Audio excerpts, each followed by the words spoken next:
It's a beautiful evening right here in the coast city of Enugu State, and you already know that it is time for Nka, only on Afia TV, broadcasting live from the most beautiful part of Nigeria. I'm talking about Enugu, Nigeria, on DSTV 254, Go TV 17, and Free TV 748.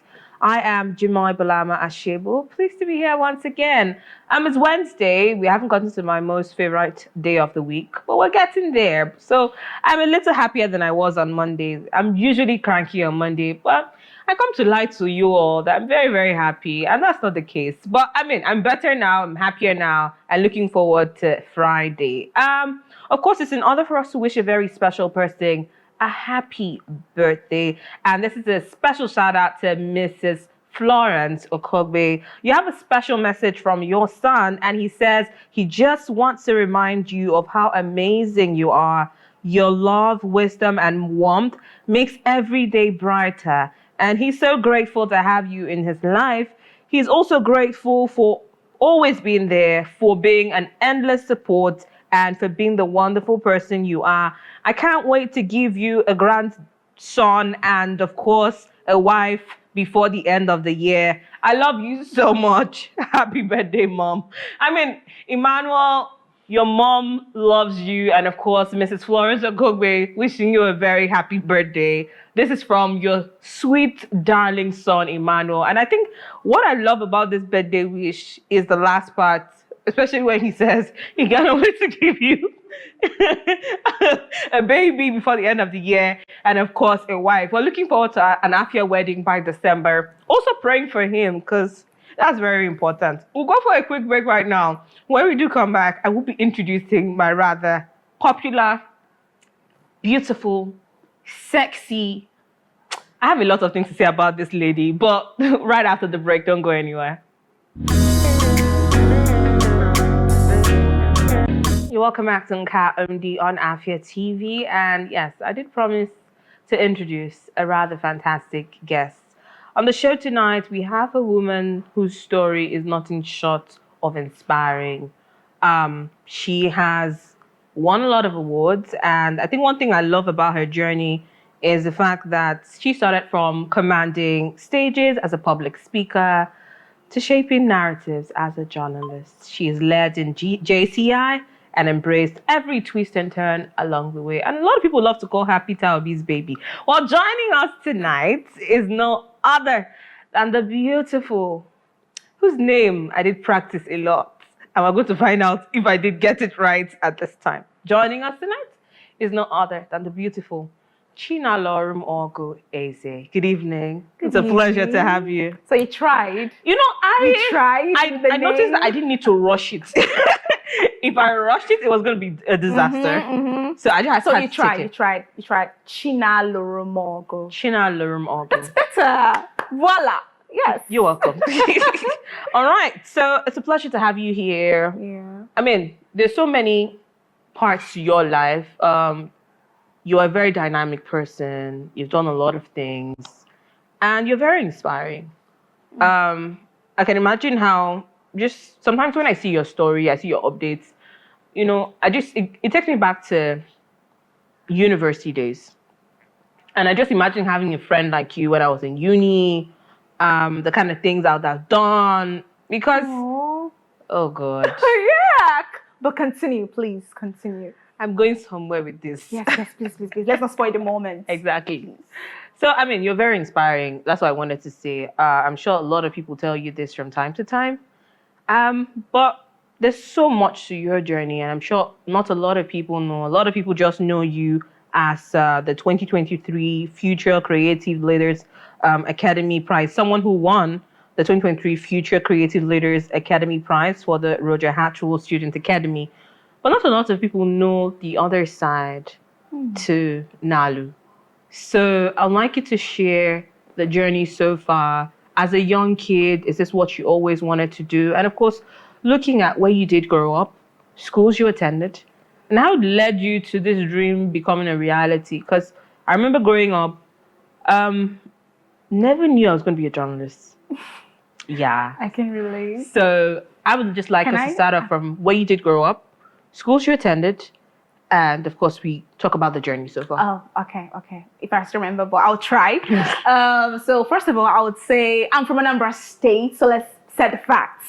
You know, when someone's surname it has an Eze on it, people assume you're from Enugu State. Interesting. I grew up Why? in Enugu. Why is that? I mean, remember back then in school, university, every person whose surname was Eze was from Nsukka except me. You see, we were about 15 whose surnames were Eze. They were all from Nsukka except me.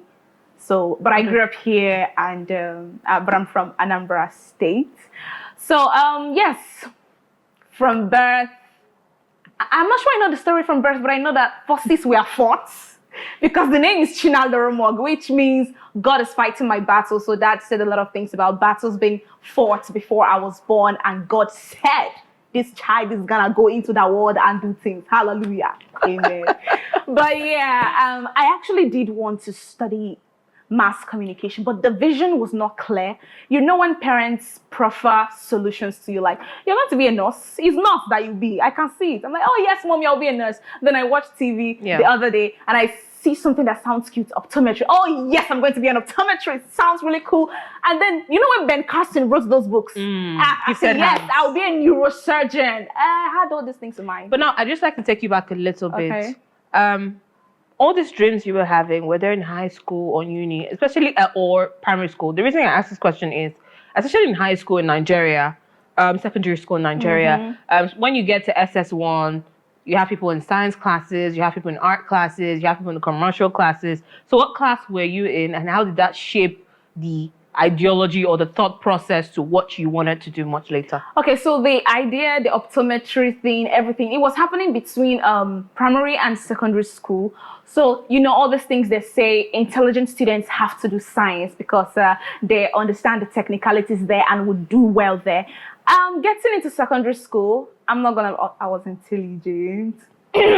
So that started happening, but then deep inside me, I felt like I think arts would suit me better because prior to that period, I liked seeing myself. I loved the fact that I could pronounce words properly.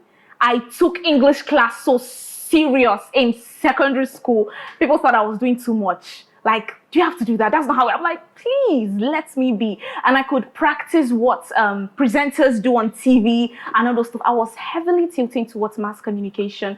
But my dad said, he was like, don't do art. So I don't know, you suffer or something like that. The principal in the school was like, art students are not usually, okay. Eventually, I went to the arts class. I was deputy senior prefect, made deputy senior prefect. Things were going well. I knew I wanted to study mass communication. But before then, I knew that I did not want to be the regular mass communication student, right? That's what I keep saying. Anytime I have to speak at an event and inspire people, I always say that I knew I wanted more. I knew that, let's be realistic. The university environment in Nigeria will not give you everything.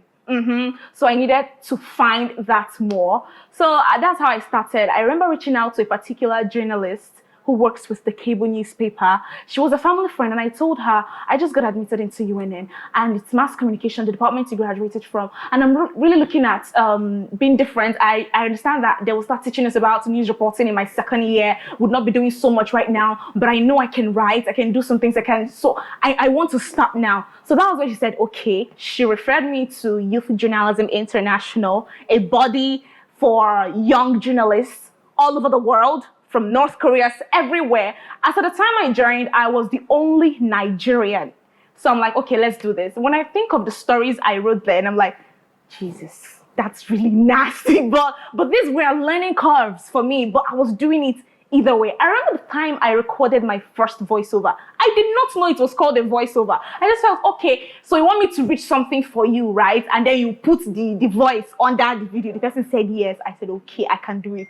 So these were things that were like, okay, I'm tilting towards the right path.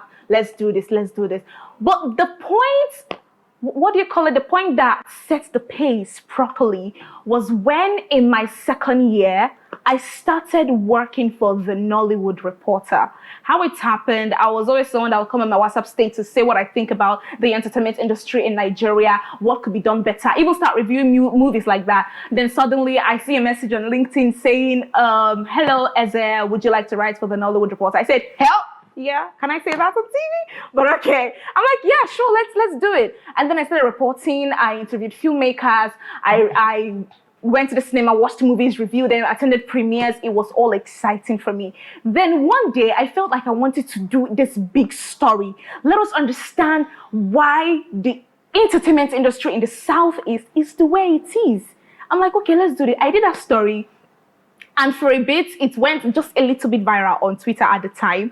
And I used that story to file for Campus Journalism Awards that year. Somebody was telling me I could not get it because I did not publish it with a campus website. And it was just that, but I just did it either way. And then I was invited to Abuja I was shortlisted, I was invited to Abuja because the category was entertainment category for that article. I titled it, Where Are Igbo Epic Movies? That was the title of the article. So I went to Abuja, everything was looking fine. I did not win that category. I did not win the entertainment category for that award. I'm like, my life is over. I told everybody I'm in Abuja.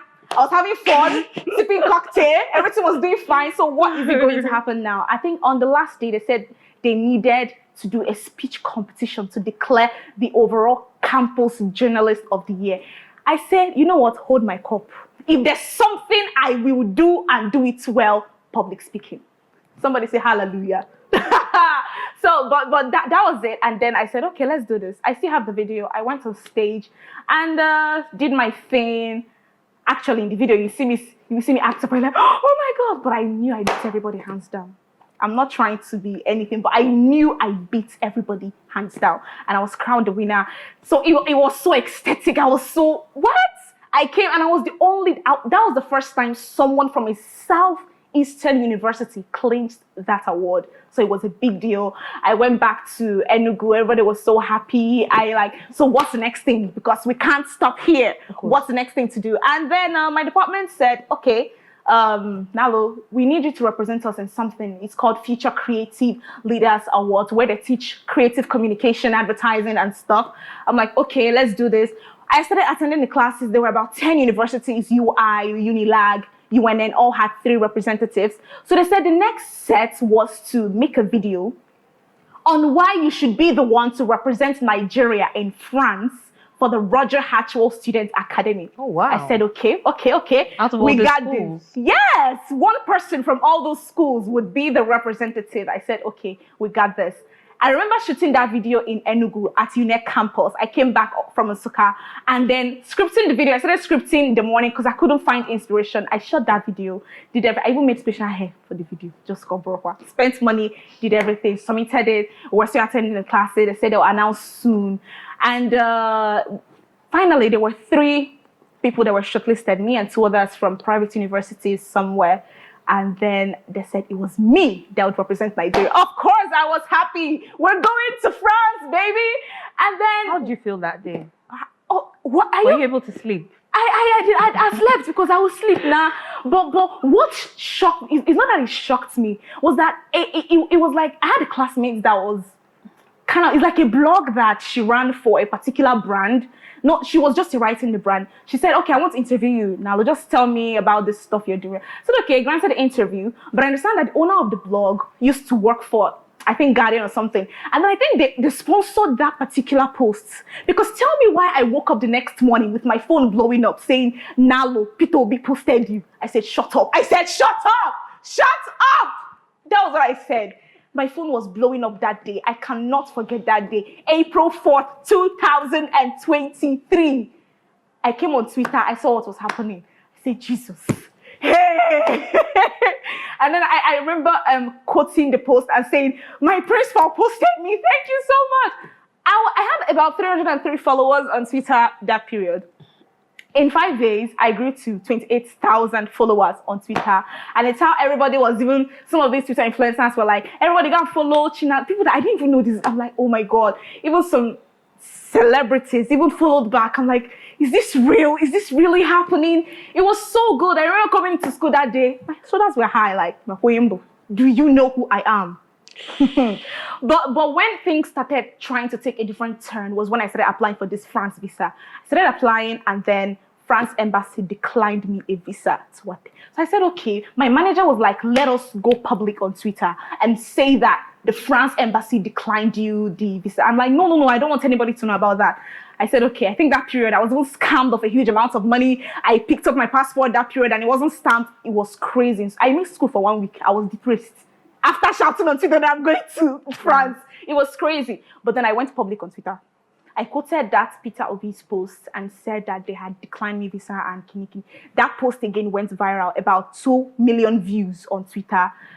Blogs were reposting, everybody was stalking. In fact, people were even tagging people like David Hundain, tagging Onyeka Nwelwe, tagging Obi Eze, tagging the France ambassador herself.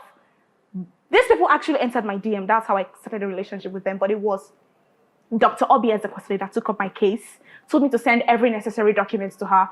I did. Then she asked me to give her my number. We started talking on WhatsApp and everything. She said I would have to reapply.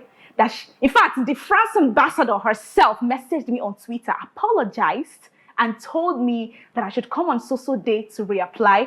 And I would not be reapplying with every other person. It was now a VIP access. Somebody say power. Somebody say grace. Grace, you know. I said, okay, we're going to Abuja immediately. I left the next day for Abuja. And in all of this, how were your parents feeling? How did they feel about it? They were, you know, my dad is a pastor actually. So he's always going to try to quote a prophecy from many years ago that told me I'm a destiny child. You know, that kind of thing. And he might not tell me to my face, but I hear him telling his friends, this is my second daughter. Is that one that went to France? That kind of thing. You know, it's really good that they're always putting me in their prayers, trying to understand every other thing happening. It's been really good. It's been really good. So after okay, you have another question? No, go ahead. Okay. So yes, I eventually traveled and went to France. It was a beautiful experience, first time traveling out of Nigeria. And I met a couple of people. The classes were awesome and all that. I think I even met a Nigerian there that said, I saw your story on Twitter. So whenever you need an internship with my firm in Lagos, do let me know. I said, okay. Beautiful. And I remember that it was so, you know, when you are here in Nigeria, you think, okay, because I'm in Nigeria, because I'm black, because the color of my skin with someone is the same, so they probably think I'm good at what I'm doing. So people out there, white people may not think I'm good at what I do, but that was wrong, because we had another thing that looks like a public speaking session. And they were like, how do you speak like that? I'm like, I'm good at this thing, though. I really am good. I came back from Nigeria. I did not stop there. I needed to clear my throat for this. So I didn't stop there. I think I wanted to also, let's look at this public speaking thing. I may be good at it, but how about getting certifications, winning competitions, and all that and all that? That was when these Arise TV presenters, Rolake Akinkube and Ayomairo Eze, they started the speaker competition in Lagos. Our judges were people like, but before that, so I said, okay, let me enter this competition. I entered the competition. I was preparing big for it because I had to travel all the way to Lagos for it. I think we almost had Stephanie Busaya of CNN as a judge, but she couldn't make it. Thank you so much, Busari. But she couldn't make it. So I went there. I said, okay, as usual, I was the only Igbo person. Not like I said, yeah, again, right? So I got there, did my thing. It was, you know, a lot of people that were rooting for me because I had this dramatic intro to my speech. I spoke Igbo. Anybody who's Igbo here, you better rise up and make some. I didn't say rise up and make some noise, but something around those lines. Okay. So I did that, did all the whole thing. So my category was storytellers. We were divided into 4 categories. So my category was storytellers. And when it was time, I won my category. Cash prize for that. I got the money. I ain't gonna tell you how much the money was, you know, that kind of thing. So that was it. That was it. And all the while, I was also invested in JCI, Junior Chamber International Nigeria. I was serving in that organization as from executive vice president to local organization president, and now as collegiate vice chairperson, which means that I'm supervising all the higher institutions in the southeast region of Nigeria where the organization is located in. I'm talking about 15 to 18 of them. I get to supervise them. That's That's my rank right now in the organization. The experience has been That's a lot of work. That is, yes, it is. So it's been levels of what is it called? Learning, unlearning, and relearning. That's the story in a brief. So your journey spans public speaking, leadership, Journalism. Yeah. What would you say has been your most defining moment in all of this? Most defining moment. There are a couple, but I've not even talked about journalism a lot. I remember one time when I started working for Inside Nollywood this time. Inside Nollywood, not the Nollywood Reporter. I had this, it's not now that I'm now relaxed. Then, it's like the journalism thing was just... The passion. The passion was there. I said I wanted to, I think that was the period when Bilonia, Onyeji Cash was trending, right? By Stanley Okorie. There was this drive, say, I need to find this man. I need to interview this man. I started looking for this man. It took me about 3 months. I searched social media. He wasn't really active there. I don't even know. I think finally my message was replied on. I found a page on Facebook. My message was replied. And then I was asked to drop my number that someone would reach out to me. And someone did reach out. His personal assistant reached out. So I told him, see, I'm a student journalist and I'd really want to tell this man's story. His song is trending. Where has he been? What's he doing now? And he's behind a lot. It was in that interview that I knew he said he wrote about 10,000 songs for Nollywood movies. Yeah, soundtracks. I'm telling you, a lot of them. So eventually they agreed for the interview. I think about after 4 months, I did the interview and broke the story. I promise you, you can actually check. I was the first person to break the story about Stanley Okorie before Punch and other newspapers did the same. I was the very first person. So that was a prideful moment for me because the brand actually posted about it. People shared on Twitter. It was just a little bit of buzz around it. So I felt like, damn, yes, we're getting there. I can actually do more. I need to profile more persons. Sadly, I did not exactly profile a lot, but I profiled Zeb Ejiro, the man behind the first Domitilla movie in 1997. Yes, I profiled him. I don't know why I stopped. I've not stopped. Prepare for a lot of things coming your way. But that was a very defining moment for me. I felt I'm on the right path. I felt fulfilled that I did something like that. And that was it. And it felt good. It felt good. It felt good. Oh dear. We'll go for a quick break right now. When we do come back, we will be sharing and of course delving into more record-breaking events in Nalu's life. Don't go anywhere. Nka, we'll be right back. You're still watching Nka only on Afia TV. I remember I still have the beautiful Nalu Eze with me, and it's been such an interesting journey so far. I remember I started with introducing her as an inspiring young woman. Of course, her story has definitely showed you that what I said is very correct. And also with her record-breaking, events that have happened in her life. If you're younger, you're still in school and you're watching this, you still have a lot of time to do so much more and not settle for less. There's so much that can be done if only you believe. But it's still a pleasure to have you here with us. It's a pleasure too. All right, before we continue the conversation, because I noticed that you said earlier we haven't delved into journalism. There's something we do on the show where we get to appreciate our guests and make them feel loved. Okay. What's going through your mind? I don't know. Don't put me on the spot. I'm not putting you on the spot. Okay. Well, studio, if you're ready, I'm ready. I would like us to celebrate Nalu right about now and make her feel loved the only way we know how to. Okay. I'm wondering why. Oh my God! Jesus. I knew. My spirit said, Nalu, take down your old pictures from Facebook now. The spirit said it last week. But you didn't listen. Hey! Okotori really wa.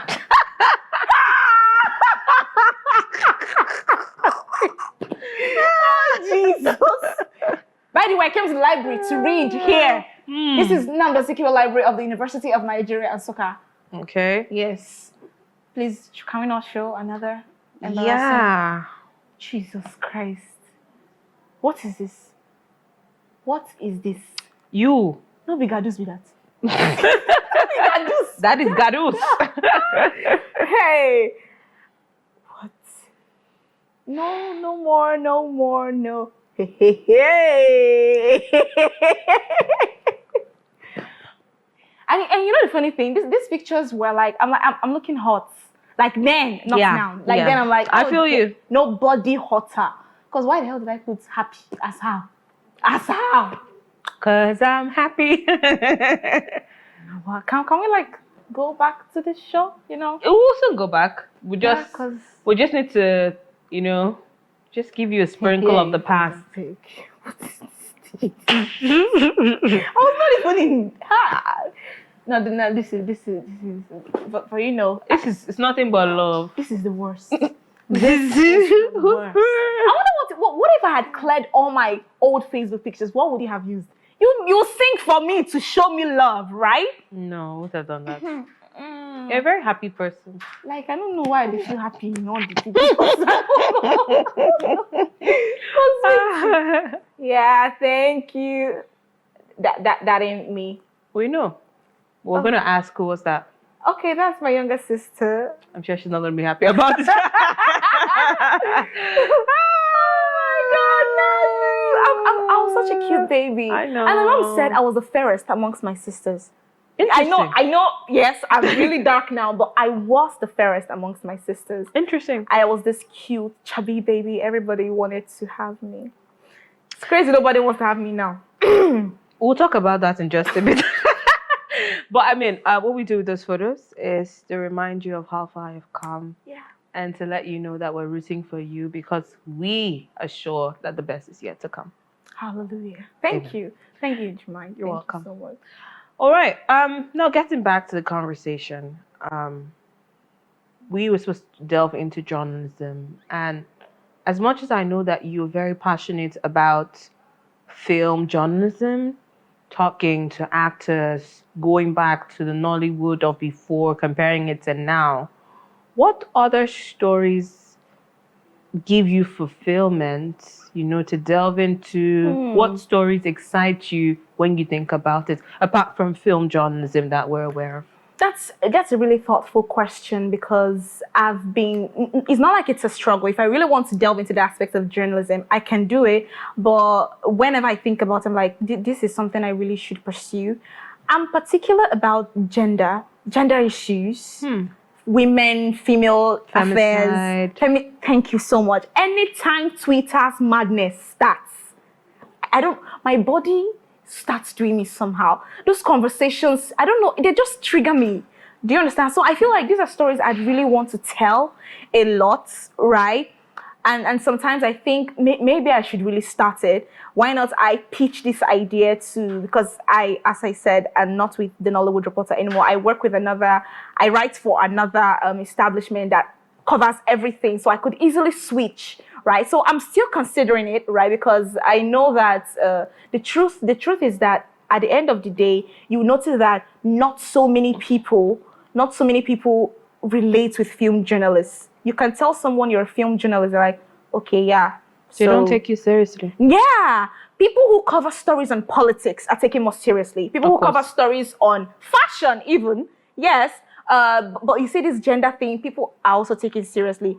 But that's why I'm trying to see if I can also cover other kinds of stories. The only thing about film journalism is that you get to attend stuff like the Linali Talent Festival, where they can actually request for a film critic to attend the festival and do a couple of things. Yeah. Then there's Durban Talents thing. It's like a fellowship for film critics, filmmakers, and all that. But I like to think that aside, there are a couple film critics that are big, but it's not versatile like that.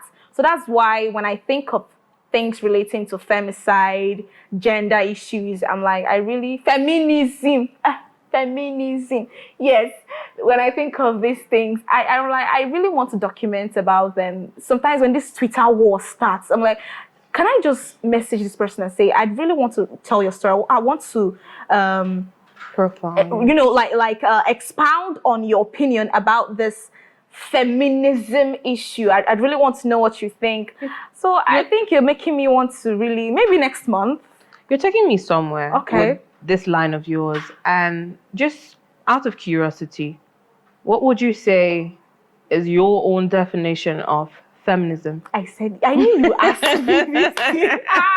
God, I beg you. Oh, dear Lord. Thank you very much for that question. It all started when I was born. So I actually try not to have this kind of conversation. You know, sometimes there was a girl that wanted me on a podcast to go and talk about. I say, who? You and who? Please. Please. It's not like I didn't know what to say, but I really try to avoid being in those conversations because it's like people just take your words out of context, drag you. If there's anything I don't want to be dragged to social media. I don't want to use balls, but no, I don't have that heart for Twitter yet. But on your question, I understand that, see, the truth is that both men and women, we're not exactly equal. But when I think of feminism, I'm actually thinking of the rights. If you say, if you say that a man should lead this office, why can't a woman lead the office? So equal rights. Equal rights for both man and women. Sorry, both men and women. That's what I'm looking at, right? But if you, people call them witches, feminism witches. That's what some of them are called on Twitter, that they are against a lot of things. This topic is so vast, but that's just what I would say. I'm just advocating for equal rights for both, right? Don't say, give me a position. Don't say it's because, okay, yeah, she's pretty. That's because of it. I'm qualified. Yes, I'm a woman. So yes, give it to me. That's more like it. In line with looking at the media landscape, how do you see storytelling evolving in the next few years? You're a storyteller. You write stories, you tell stories. And every single day, things are changing. The media landscape is evolving. How do you see it, in your opinion, and from your sight, from your perspective? How do you see the media landscape evolving in the next, or storytelling evolving in the next few years? It's good you asked that because I was telling you earlier today that I had a speech thing and it was virtual. And funny thing is that a few years ago, I knew someone was saying that if you would do this thing, we must do it in person.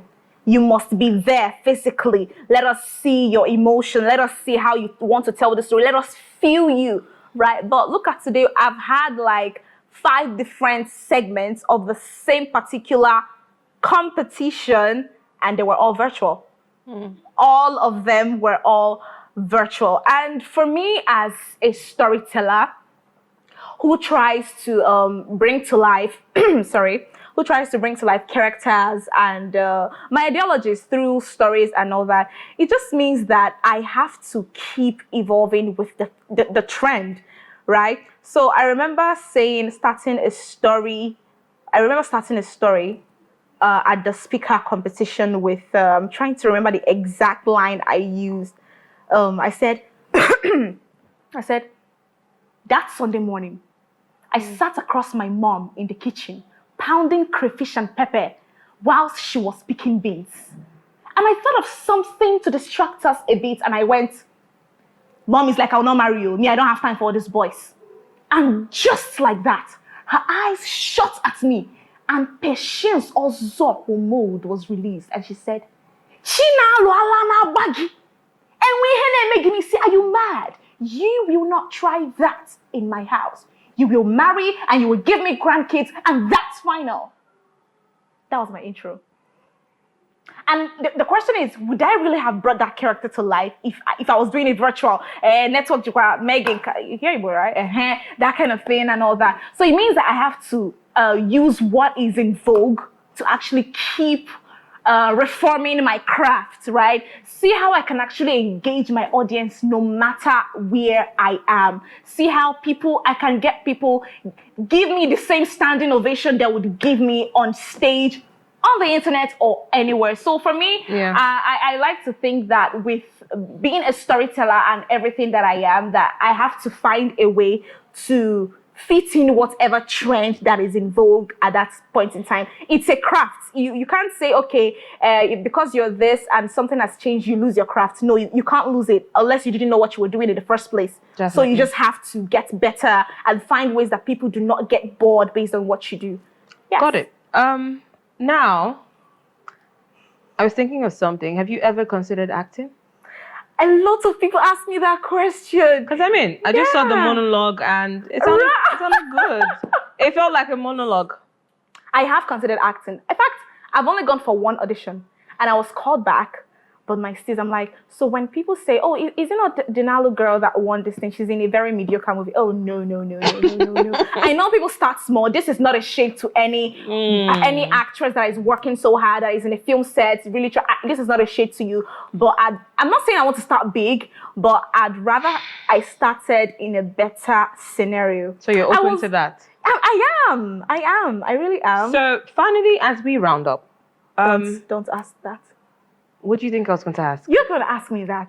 You were going to ask. I don't know what your definition of that is, but I wanted to talk about the fact that you've held a lot of positions. Okay. No, I mean, you thought you knew where I was going to, right?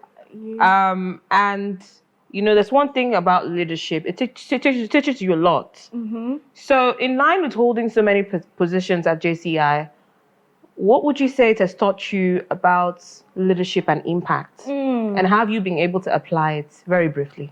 Okay, so I'll also say again, whenever I'm invited to speak anywhere, I tell people I would define leadership as just influence. And that's because you are an influencer. When Tacha or any other influencer advertises a product, a lot of people it's advertising for you. When your favorite influencer talks about something, you are tempted to buy it or just patronize the service because you love that person. That's leadership. So you really need to understand that people are watching you. You're not just leading them. Your life, everything about you, they are watching it. I've had a lot of people, because I'm in JCI serving in a lot of capacities. People are just like, I've had a lot of people tell me, Nalu, how can I be like you? And I'm like, I've really not done so. You might think I've done so much, but I really have not done so much for someone to really tell me this. But that reminds me that no matter what you're doing, you are an influencer, Nalu. You are an influencer, and you really need to. I'm trying to say stick to the script. No, it's not a script, but really put it together. Keep inspiring with whatever you're doing. As much as it's for me, sorry, too much talking, man. As much as what I'm doing is for me to get better, but at the same time, I'm also doing it because a lot of people are watching. They want to learn from me. I know a lot of people have taken bold steps because Nalu did it or Nalu said it. So I'm inspired every day by these things to continue doing what I was doing. And JCI has been a great impact to that. I am a better host. I'm an event compere. I'm a better event compere because I get to host a lot of events at JCI, and people keep telling me the same thing. How do I? I'm like, yeah, thank you, but I keep getting better and better at what I do. Yeah. All right. You have definitely joked about being single on national TV. I'm not coming where you think I was going to come earlier. So let's talk about your love life a little bit in just a minute or two. We've seen your spec evolve. I'm not going to say more than that. We've seen your spec evolved. So just very briefly and very directly, the lots of your fans watching tonight, where would you say your spec is at right now? And is your status, is it still the same? Or are we looking at changing that status in a little bit? Thank you very much for that question. The Bible said in the book of Leviticus chapter 7, verses 24. The Bible didn't say anything about that. I'm just trying to quote scriptures so that I'll sound wise, right? Our people say that the child that refuses to, scratch that. I'll answer your question. Ladies and gentlemen of the jury, thank you so much for asking me that question about my single life, my life in general. I admire the fact that you are passionate about this because you care about me and you really want to know what I'm doing with my life. Nalu, are you single? Okay, fine. Yes, I am. Okay, so where are we now with this spec situation? I should talk it. I should talk it on TV. I mean, it's all Valentine is coming. I don't want to sing that song for you, but anyways, I mean, let's be very positive in our affirmations. So what kind of spec are you looking at? What kind of people are you looking at? Okay, I actually like older men. Okay, what age range? 30-something and above. Your mom is watching right now. She's looking at you and saying, I thought about it one day. Does not understand. I don't really like my age mate. I don't know. It's cool. No, it's cool. Each to his own. To each his own. It's cool. Yes. So 33, 34, 35, 36, 37, 38, 39, 40. Dark, actually, light skin. If I see Ned Woko, somebody that is like Ned Woko now, and then maybe he looks like RMD. Ladies and gentlemen. Mommy, we do apologize for Nalu. We'll go for a quick break right now. When we do come back, we'll be moving on to the game segment. Don't go anywhere. You're welcome to the final lap of Nka only on Afia TV. And it's important for me to start off with the fact that we have had an amazing conversation with the beautiful Nalu Eze. It's been such an exciting and interesting conversation so far. But I know a lot of you loved the last part where she talked about her spec being in the late 30s and saying that if you have a lot of, you're very capable like Ned Woko and you look like RMD, you're definitely her spec. Yes, so this is putting it out there. If you fall into this category, you have her social media handles. You know where to find her. Mommy, don't worry. That husband is coming very soon. Yes. All right, finally, you love to dance a lot. No, I don't. You do. That's not true. You do. Do not do that. Do you need us to bring up a TikTok video of you teaching one of your presidents how to dance or do a TikTok challenge? Do you need us to bring it up? We have proof. Wait. There is proof. Wait, what? We didn't do it. All right, guys. Studio, do you need us to bring it up? Wait. But I do not dance. Okay, good. Since you do not dance, well, right now, guys, Nalu will be singing something very special from her heart to the love of her life, who's yet to come. Valentine's around the corner, and we're all about love on Afia TV. So right now, Nalu will be singing whatever she chooses to sing as we round up. So Nalu, you have a minute to sing something to the love of your life who might be watching tonight. Okay, this is dedicated to my crush. He's somewhere out there watching or not, but this is dedicated to you. I sing, but my voice, I've been talking a lot, I don't know. Okay, but let's do this. I love you. Please say you love me too. History works, they can change our lives forever. And I promise you that we will always be together through the end of time. Doop, doop, doop. You know the song now. Sing it. It's okay. Yes. Thank you so much. I'm sure your crush is grinning and he's definitely blushing. Yeah. But it was such a pleasure having you. Same here. Thank guys, you. you definitely need to keep a date with Afia TV because a lot will be changing very soon and you definitely be seeing more of Nalu right here on Afia TV doing amazing things. But it was such a pleasure having you here with us. Likewise, you were such an amazing host. Thank you so much. Yeah. And on that note, we say goodbye. Do well to follow us on all our social media platforms at Afia TV Official and keep a date with the beautiful, amazing Grace Ajayi for news tonight only on Afia TV. And this is us signing out, praying for Emmanuel to fulfill his mom's desire as we sign out. My name is Jimai Bulama Ashebu saying good night and I'll see you tomorrow.